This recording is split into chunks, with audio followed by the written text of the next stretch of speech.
은혜 받으실 하나님 말씀은 사도행전 6장 1절에서 7절 본문으로 교회의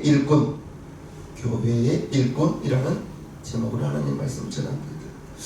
일꾼이라는 뜻이 사전에는 품삯을 받고 남의 일을 하는 사람, 품삯을 주지 않으면 일을 안 하죠. 품삯을 받고 남의 일을 하는 사람을 일꾼이라고 하고, 일을 능숙하고 솜씨 있게 잘 처리하는 사람, 실력이 있다는 거죠. 일꾼이라고 합니다. 또 일정한 부분에 어떤 일을 맡아서 하는 사람, 이것을 일꾼이라고 합니다. 가정에서도 직장에서도 개인의 일이나 회사 일이나 다 일꾼이 있어야지 일을 합니다. 사장 혼자 다 할 수는 없죠. 일꾼은 필요합니다. 교회에서도 일꾼은 필요합니다. 왜 아멘이 없어요? 교회에도 일꾼이 필요하죠. 지금 오늘 본문에서 교회에 일꾼을 세우는데 성경적인 방법이 나와 있습니다. 사도행전 6장 1절을 시작하면서 좋은 소식과 안 좋은 소식이 같이 들려옵니다. 좋은 소식과 안 좋은 소식이 무엇인지 살펴봅니다. 그때에 제자가 더 많아졌는데, 좋은 소식이죠. 제자가 더 많아졌으니까 헬라파 유대인들이 자기의 과부들이 그 매일 구제에 빠짐으로 히브리파 사람을 원망한대. 원망하는 것은 안 좋은 일이죠. 좋은 것은 제자들이 더 많아졌다는 거예요. 그런데 안 좋은 것은 원망하는 사람이 나오더라는 것입니다. 좋은 소식과 안 좋은 소식이 같이 들려오는 거예요. 제자의 수가 많아졌다고 했습니다. 초대교회가 출발할 때 오순절 마가의 다락방에서 성령 받은 사람이 120명이 출발했죠. 그리고 그 120명이 성령 충만한 베드로가 나가서 너희가 죽인 그 예수가 하나님의 아들이다 그랬을 때 많은 사람들이 회개하고 돌아왔습니다. 그때 3,000명이 돌아왔다고 말해요. 사도행전 4장에 베드로와 요한이 성전에 들어가면서 나면서부터 안진병이 된 자를 고쳐주었을 때, 그때 설교했을 때는 5,000명이 돌아왔다고 했습니다. 3,000명 또 5,000명이 이렇게 돌아오고, 5장에서는 아예 사람의 수를 세지 않고 이렇게 말합니다. 5장 14절 믿고 주께로 나오는 자가 더 많으니 남녀의 작은 무리더라 큰 무리더라. 큰 무리가, 이때는 5장에서는 아예 3,000명 5,000명 헤아리지를 않았습니다. 그래서 어떤 이들은 이제 오늘 6장 다시 한번 1절 봐요. 그때 제자가 더 많아졌는데, 큰 무리가 왔는데 그보다 더 많아졌다는 거예요. 큰 무리보다 더 많은 숫자가 왔는데, 이때 어떤 이들은 2만 명이다 3만 명이다 그렇게 말을 하고 있는 것입니다. 어찌됐든 교회가 성장했다는 것이죠. 엄청난 양적인 증가, 대단한 소식입니다.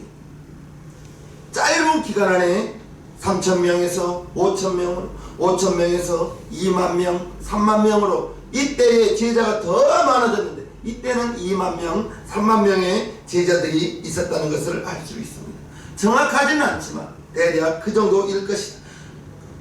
더 재미난 표현은 그때의 제자가 더 많아졌는데, 교회에 온 사람을 예수님 내 구주로 영접한 사람을 성도라 하지 않고 제자라고 부르고 있는 거예요.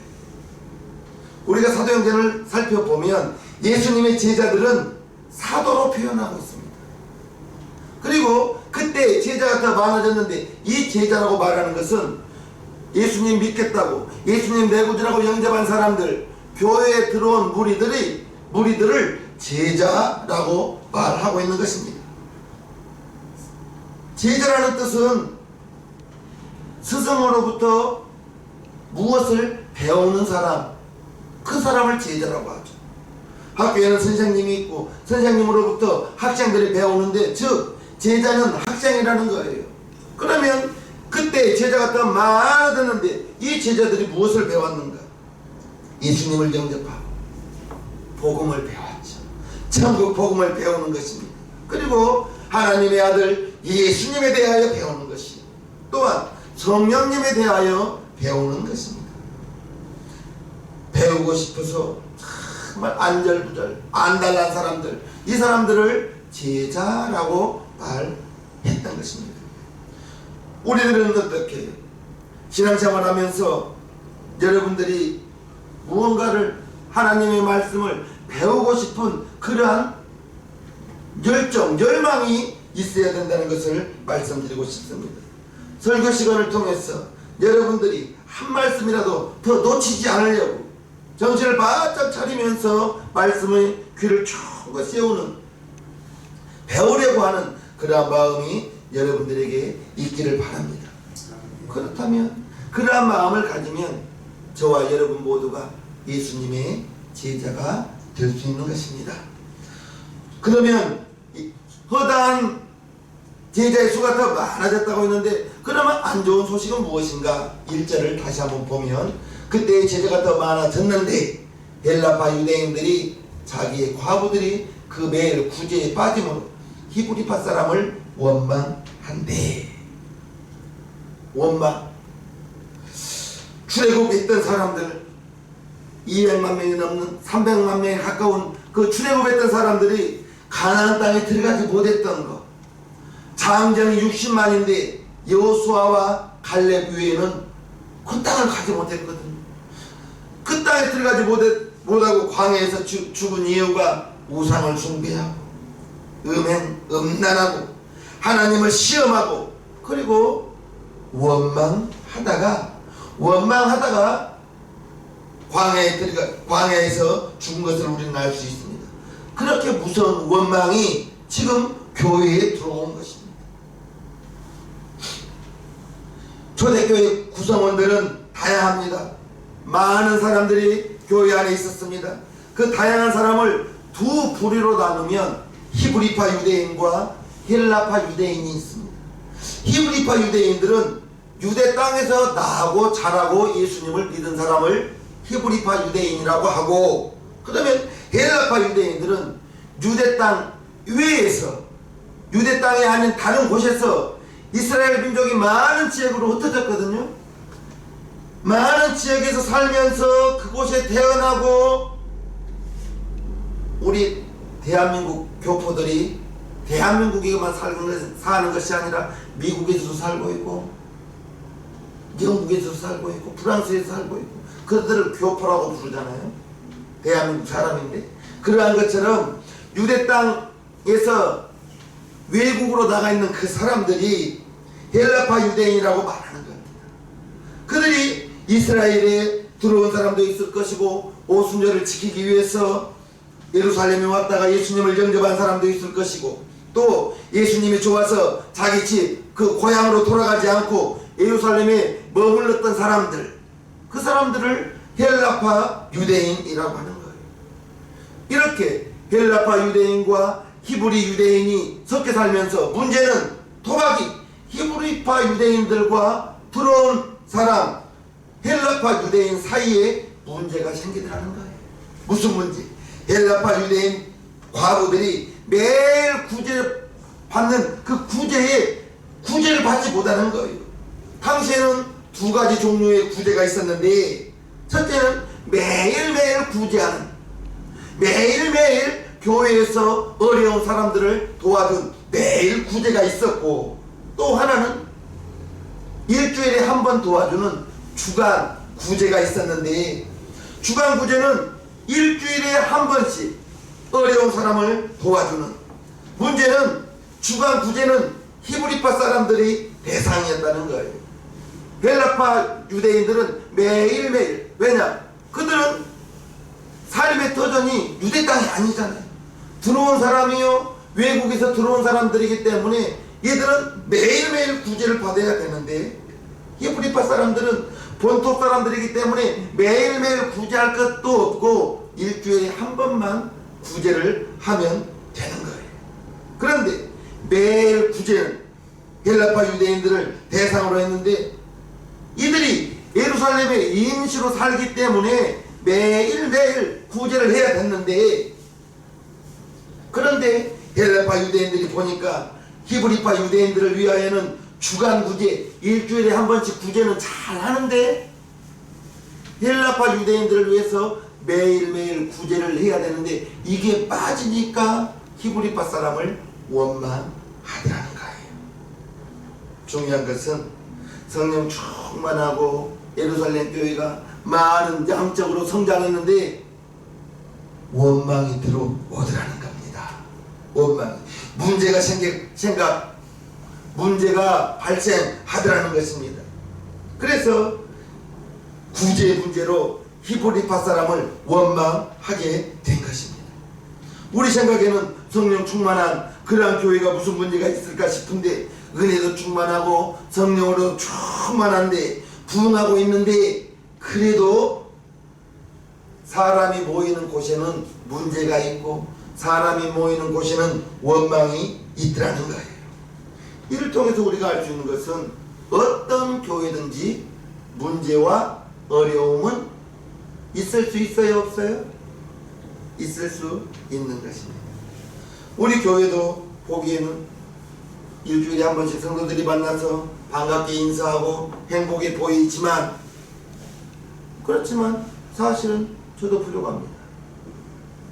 저도 부족한 사람이요. 우리 성도님 여러분 모두가 예수님 빼고는 완벽한 사람이 어디가 있어요? 성격도 다 다르고요, 배움도 다 다르고 삶의 환경도 다 다르는데 한 교회에 모여 있어서 문제가 없는 것이 이상한 거죠. 문제는 있을 수가 있다는 거예요. 중요한 것은 어떤 문제가 있을 때 그 문제를 어떻게 해결해 나가는가, 이것이 중요한 것입니다. 문제는 없을 수가 없습니다. 문제는 있을 수가 있는데 그 문제를 어떻게 해결해 나가는가.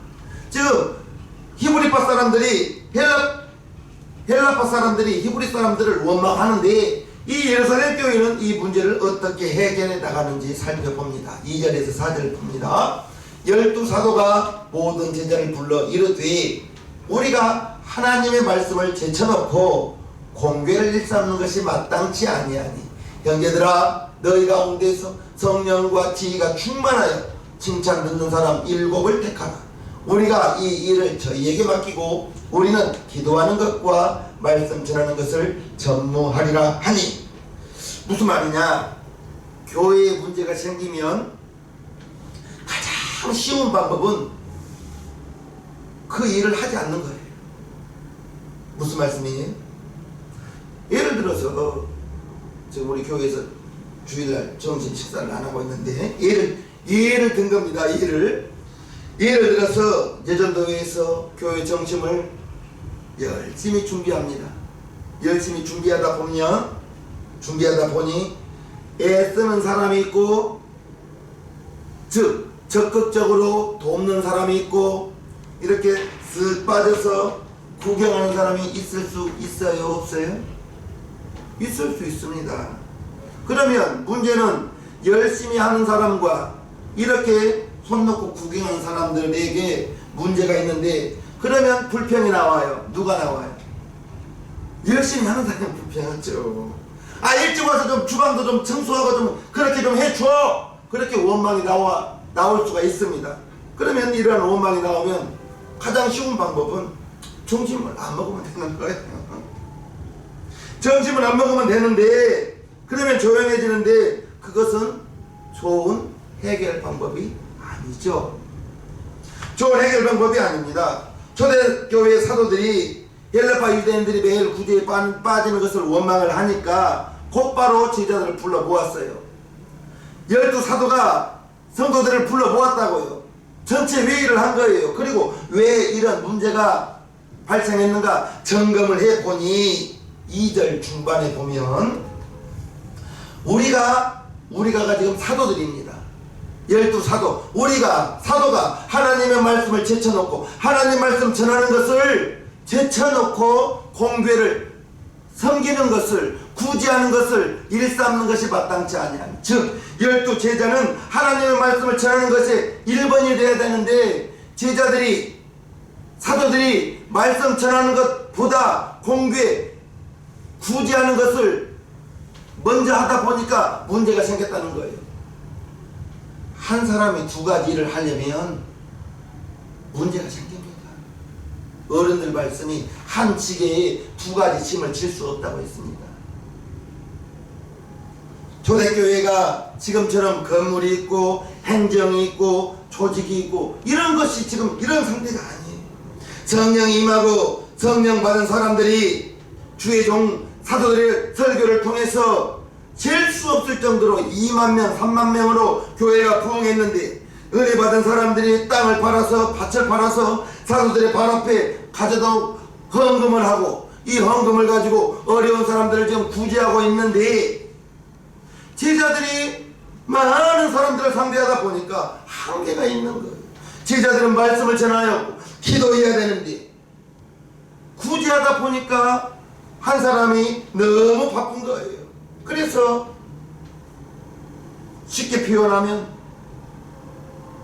목사가 설교를 잘해야 되고 기도를 열심히 해야 되는데 혼자서 바쁘다고 주방에서 갔다가 주방에 가서 밥도 푸고 국도 푸고 반찬도 배식하고, 그럼 어떻게 할 수가 있는 거예요? 지금 사도행전 6장에 이러한 문제가 생긴 거예요. 그리고 발견한 것이, 우리가 지금 무엇을 하고 있는가? 우리는 하나님 말씀을 전해야 되는데 공교에 섬기는 것, 구제하는 것을 먼저 하다 보니까 일이 뒤죽박죽 되었다는 거예요.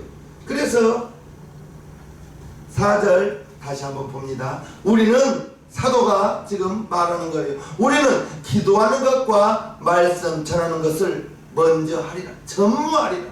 기도하는 것과 말씀 전하는 것에 전념하리라. 이렇게 말하면서 해결 방법으로 3절을 봅니다. 형제들아, 너희 가운데 성령과 지혜가 충만하여 칭찬 듣는 사람 7을 택하라. 우리가 이 일을 구제하는 것을 저희에게 맡기고, 7명을 택하면 그 7명을 그들에게 구제하는 것을 맡기고, 제자들은 기도하는 것과 말씀 전하는 것을 이것에 전념하리라. 이렇게 말하고 있는 것입니다.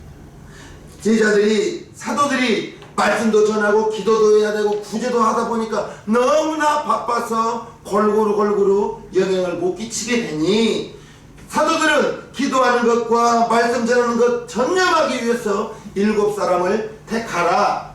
이 내용이 3절의 내용인 거예요. 그러면서 기준을 세우는 거예요. 기준, 첫 번째 기준, 성령이 충만한 사람. 성령과 지혜가, 성령이 충만한 사람을 택한다는 거예요. 교회에서 일꾼을 택할 때에는 교회의 기준과 세상의 기준은 다릅니다. 세상에서의 기준은 서울에서 대학교 나오는 사람을 세상에서는 알아줘요? 지방에서 대학교 나온 사람을 알아줘요? 세상에서는 서울에서 나온 사람을 알아주죠. 학력을 본다는 것입니다. 재력을 보고, 그리고 이 사람이 어떠한 경력을 쌓아왔는지, 이력서를 통해서 그 사람이 나오는 삶의 방법과 그 사람의 실력을 이력서를 통해서 살펴볼 수 있는 것입니다. 그것은 세상에서 일꾼을 뽑을 때, 사원을 뽑을 때, 직원을 뽑을 때 보는 것이지만, 교회는 그 사람의 학력을 보는 게 아니에요. 먼저 성령이 충만한 사람. 왜 아멘이 없어요? 성령이 충만한 사람, 영적으로 성숙한 사람, 하나님과 교제하는 사람, 오조하고 겸손한 사람, 그러한 사람을 교회의 일꾼으로 세우는 것입니다. 성경을 많이 읽는 사람, 기도 많이 하는 사람, 나는 그러한 사람을 우리 교회 장로로 세우고 싶어요. 장로님은 아무리 꼬대도 성경 10독을 해야 됩니다. 권사님은 5독 이상은 해야 권사님 할 수 있는 거예요. 겉으로 드러나지 않지만 내면으로 속으로 깊이 성숙한 사람, 이러한 사람이 교회의 일꾼이 되어야 된다는 것. 성령 충만하지 못하고 그러한 사람이 교회의 직분자 장로님이 된다면 문제가 생길 수가 있습니다. 그렇기 때문에 첫 번째는 성령이 충만한 사람, 두 번째 성령과 지혜가 충만한 사람, 지혜가 충만해야 된다고 말하고 있습니다. 어떤 사람은 성격이 순수하고 믿음과 성령이 충만하지만 지혜가 없어서, 지혜가 없다는 말이 무슨 말일까? 할 말 못할 말 구분하지 않고 다 해버린 사람 있어요 없어요? 못 보셨나? 할 말 못할 말 우리는 구분해서 내가 이 말을 했을 때 상대방이 기분이 나쁠 것 같으면 안 해야 됩니다. 나는 원래 그런 사람이에요. 그래서는 안 되는 겁니다. 할 말과 못할 말을 구별할 수 있는 분별력이 있는 사람, 지혜가 충만하다는 것은 지식과는 달라요. 분별력이 있고 사리를 판단할 줄 알고 위아래를 분별할 줄 알고 앞뒤를 분별할 수 있는 사람, 할 말 안 할 말 구분할 수 있는 사람, 자기 것만 주장하는 사람 지혜로운 사람 아닙니다. 지혜로운 사람은 남의 이야기를 들어주는 사람입니다.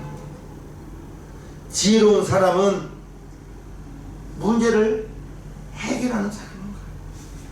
어떤 사람은 당신 이런 게 문제라고 지적하는 사람이 있어요 없어요? 문제를 지적하는 것이 아니라 문제를 해결하는 사람, 그 사람이 지혜로운 사람입니다. 우리 새생명교 성도님들은 똑똑한 사람이 되지 말고 지혜로운 사람이 되세요. 지혜로운 사람. 지혜로운 사람은 위아래를 알아요. 할 말 안 할 말을 구분할 수 있어요. 말로 상처 주는 사람 많습니다. 되도록이면 말이 많으면 실수가 많다고 했어요. 꼭 필요한 말 아니면 하지 않는 저와 여러분들 되기를 바랍니다. 세 번째, 칭찬 듣는 사람. 칭찬 듣는 사람. 성령이 충만한 사람, 지혜가 충만한 사람, 칭찬 듣는 사람. 세 번째 기준이 칭찬 듣는 사람입니다. 칭찬 듣기 위해서는 짧은 시간이 필요합니까? 긴 시간이 필요합니까? 욕먹는 것은 5분도 안 걸립니다. 저 사람 나쁜 사람 5초면 족합니다. 예를 들어 나 이렇게 순서 기다리고 있는데 누가 새치기 왔어요. 그러면 나쁜 사람 한순간에 나쁜 사람 될 수 있습니다. 그러나 칭찬 듣는 것은 시간이 필요합니다. 아, 참 저분은 법 없이도 살 수 있는 사람. 아, 이분은 내가 보장한다. 그런 말 듣기 위해서는 3년, 5년 그 이상의 시간도 필요합니다. 우리 시장님교 성도님들은 칭찬 듣는 사람 되기를 바랍니다. 빛은 숨길 수가 없습니다. 성령이 충만하고 지혜가 충만하고 칭찬 듣는 사람은 자연히 드러나게 되어 있습니다. 그런 사람 7명을 택하여 세웠습니다. 5절과 6절을 봅니다. 온 무리가 이 말을 기뻐하여 믿음과 성령이 충만한 사람 스데반과 또 빌립과 브론 고로와 니가노르와 디몬과 바메나와 유대교에 입교한 안디옥 사람 니골라를 택하여 사도들 앞에 세우니 사도들이 기도하고 그들에게 안수하니라. 온 무리가 너희들이 성령이 충만한 사람, 지혜가 충만한 사람, 칭찬 듣는 사람 7명을 택하여 그들에게 우리가 구제를 맡기고 사도들은 말씀 전하는 것, 기도하는 것 전혀 여기에 힘쓰겠다. 7사람을 택하라. 이것을 기뻐하여 고르고 골라서 7명의 사람, 즉 2만명 3만명 중에 그 성도 가운데에서 7사람을 택하여 안수하였다 라고 오늘 성경은 말하고 있습니다. 저와 여러분들이 알아야 될 것은 사도들이 바쁘다 보니 구제에 전념할 수가 없고 위하여, 교회를 돕기 위하여 7명의 직분자, 일꾼을 세웠다는 것입니다. 요즘으로 치면 안수 집사를 세우고 장로를 세웠다는 것입니다. 유대교에 입교한 안디옥 사람 니골라라고 말합니다. 이는 유대인도 아니에요. 안디옥 사람이라고 말하고 있습니다. 안디옥이라는 동네는 저 머나먼, 정말 머나먼 헬라 지역에 살고 있는 니골라, 지중해 헬라 문화권에 살고 있는 안디옥 사람 니골라도 세웠다는 것을 우리는 알 수가 있는 것입니다. 유대인이 아니었습니다. 그러한 사람도 성령이 충만하고 지혜가 충만하니까 칭찬 듣는 사람, 그 중에 니골라도 택하여 세운 것을 봅니다. 좋은 교회는 세워주는 교회입니다. 아멘. 세워주는 교회. 나보다 부족한 사람 같아도 세워주는 교회가 좋은 교회인 줄 믿습니다. 우리 시장님 교회도 남을 세워주는 교회가 되길, 남을 세워주고, 대부분 내가 높아지려고 하고 내가 대접받으려고 하는 습성이 우리에게는 있는데, 저와 여러분들은 정말 사도들 앞에 세워서 사도들이 그들에게 기도하고 안수하니라. 기도에 대해서는 우리 성도님들이 잘 알죠. 7명을 세워서 기도했어요. 근데 어떤 기도? 안수하여 기도했다는 것입니다. 안수하여. 이 안수에는 두 가지 의미가 있는데, 안수한다는 것은 먼저는 이 사람을 하나님께 드린다는 의미입니다. 안수 의미가 하나님께 드리니, 하나님 이 사람을 하나님께 드립니다. 하나님 이 사람을 사용하여 주옵소서. 사도들이 7사람을 안수하여 기도했잖아요.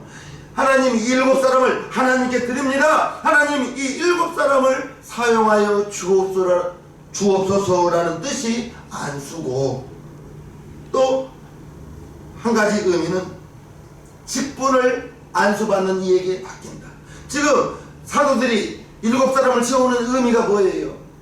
그냥 안수하는 거 아니잖아요.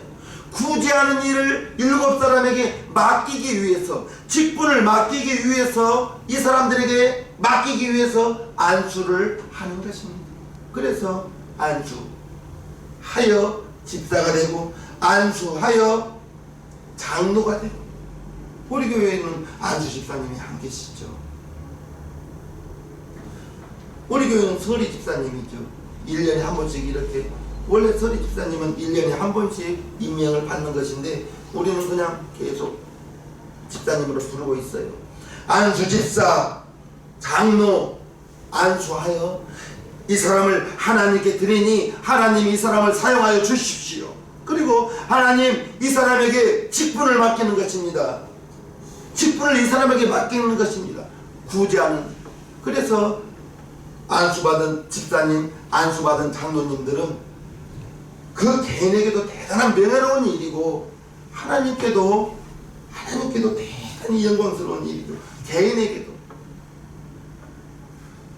담임 목사님에게 인정받은 저 옆에 동네에서 장로 3명 세우기 위해서 후보자 5명, 6명 가운데 투표를 하고, 그 투표 그 기간 동안에 인사하고 그렇잖아요. 자기 뽑아달라고. 5명, 6명 중에서 3명 뽑은다면, 그러면 막 아침 일찍 나가서 인사, 그런 거 안 보셨어요? 그럽니다. 그래서 투표 결과가 누군가는 3명 합격하고 누군가는 2명, 3명 떨어지는데, 그 떨어진 사람들은 또 낙심하고 시험 들어요. 왜요? 창피하는 마음도 들고. 그래서 문제점이 생기는 것입니다. 우리 교회도 안수 집사님, 장로님, 교회가 부흥되면 세워야죠. 모세 한 사람이 이스라엘 백성 출애굽하지 않았어요. 모세가 아말렉과 싸울 때, 여호수아가 전쟁할 때 모세는 높은 산에 올라가서 손을 높이 들고 기도합니다. 그러면 이스라엘 백성이 막 이기는 거예요. 그런데 손을 들어보십시오. 10분 이상 들고 있기 힘듭니다. 손이 이렇게 힘이 빠지면 이스라엘이 밀리는 거예요. 그래서 밀리고 있으면 다시 막 힘을 내서 들면 이기고, 힘들어서 내리면 이스라엘이 이스라엘이 밀리고, 그래서 이걸 보다 못한 아론과 훌이 한쪽 발씩 들어서 올리고 모세를 바위에 앉힌 다음에 양옆에 이렇게 붙들고 있으니 하루 종일 모세는 손을 들고 있었어요. 아론과 훌이 모세를 도왔던 것입니다. 모세 혼자 다 하는 것이 아니에요. 교회는 분명히 목사를 돕는 직분자, 안수자가 있어야 된다는 것을 꼭 기억하시면서, 그래서 이 초대교회에는 세 가지 부류의 계층이 생겼는데, 첫째는 사도들 12명이죠. 12명의 사도가 생겼고, 그리고 두 번째는 성도들이 많이 몰려왔는데, 이 성도들을 사도행전에서는 제자라고 불렀습니다. 제자들과, 그리고 이제 안수받은 직분자, 이렇게 생겼던 것입니다. 지금으로 말하면 목사가 생겼고, 목사가 있고, 장로가 있고, 성도가 있고, 중요한 것은 계급은 아닙니다. 하는 일이 다른 거예요. 하는 일이. 할렐루야. 이렇게 조직을 갖추고 사역을 맡기니까 7절 살펴봅니다. 하나님의 말씀이 점점 왕성하여 예루살렘에 있는 제자의 수가 더 심히 많아지고, 더 심히 많아지고, 1절에서는 그때 제자가 많아졌는데 라고 나오고 있는데, 7절에 보니까 제자의 수가 더 심히 많아졌다, 더 많아졌다, 이렇게 표현이 바뀌는 것을 볼 수가 있는 것입니다. 교회가 더욱 부흥했다는 것입니다. 어떤 사람, 그러면서 부흥의 표본이 허다한 제사장의 무리도 이 도에 복종한, 제사장들도 이 도, 예수님의 말씀에 복종하더라. 제사장이 어떤 사람들이, 성전에서 일하는 사람, 제사를 돕는 사람들이 제사장인데, 초대교회 당시 제사장들은 돈에 눈이 먼 사람들입니다. 이 사람들이 하나님의 말씀에 복종하는 것은 대단히 어려운 일입니다. 그런데 하나님의 말씀이 점점 왕성하여 예루살렘에 있는 제자의 수가 더 심히 많아지고, 허다한 제사장의 무리들도 이 도에 복종하니라 라고 말하고 있는 것입니다. 제사장들도 예수님을 영접받으라는 것입니다. 이런 부흥의 역사가 우리 교회에도, 여러분의 심령에도 일어나기를 주님의 이름으로 축복합니다. 오늘 본문을 통해서 우리가 알 수 있는 것은, 교회에는 직분자를 세워야 되는 것, 일꾼을 세워야 되는 것. 일꾼을 세울 때 학벌 보는 거 아니에요. 인물 보는 거 아니에요. 첫째는 성령이 충만한 사람, 두 번째 지혜로운 사람, 세 번째 칭찬 듣는 사람, 7을 세웠다는 것을 우리는 알아야 될 것입니다. 성령 충만해야 됩니다. 지혜가 충만해서 정말 할 말 안 할 말 구분하고, 위아래 구분하고,